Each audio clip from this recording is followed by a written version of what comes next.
Hə, köhnələr, sabahınız xeyir olsun.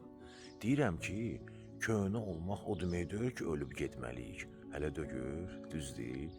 Ona görə biz gərək öz canımıza əməlli başlı qulluq eləyək. Bax, mən sizə deyim ki, mənim rəhmətli babam, Əlibaba Məmmədov, o özünə bir necə qulluq eləyirdi. Səhər-səhər hər gün onun demək olar ki, müəyyən bir ritualları var idi, prosedurları var idi. Onları eləməmiş bu adam evdən bayıra çıxmırdı. Bugün mən sizə söhbət açacağım o barədə, necə ki biz qaraciyərimizi normal, funksional vəziyyətdə saxlaya bilərik. Onu da bilin ki, qaraciyər bizim ən əsas orqanlarımızdan biridir və onun üstünə çox böyük yük düşür. Qaraciyər gecə gündüz bizim ciyərimiz, bizim qanımızı təmizləyir. Qanımız da özünüz bilirsiniz də, mində, zirzibildən zəhərlənir.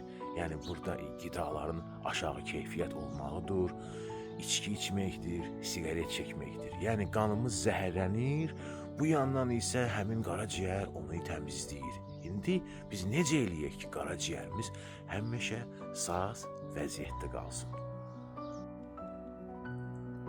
Baxın, bütün bu gördüklərinizi hamısını atırıq blendera.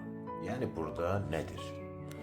Bax, biraz silcirək, biraz cəfəri, biraz zəncifir, biraz sarı kök, biraz azca bir 50 qram abqora, belə azca da demək olar ki, bir qaşıq zeytun yağı. Əslində abquranın yerinə limon olmalıdır. Sadəcə mən dünən bura gələndə limon yadımdan çıxdı almağa. Bax, belə görünür bu. Baxın bir daha buna. Biraz da su əlavə eləyirik günə. Bıraxırıq blenderdan. Nəticədə bax, belə bir kokteyl alınır. Onu da deyim sizə ki, onun tərkibində olan sarı kök var.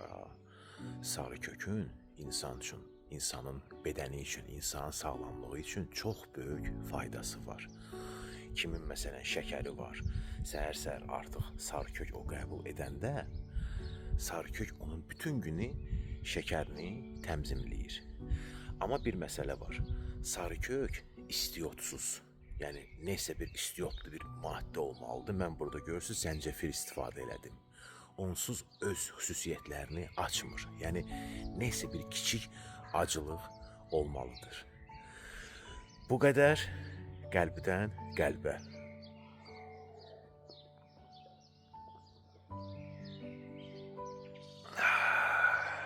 Sağlam yaşayın, sağlam olun.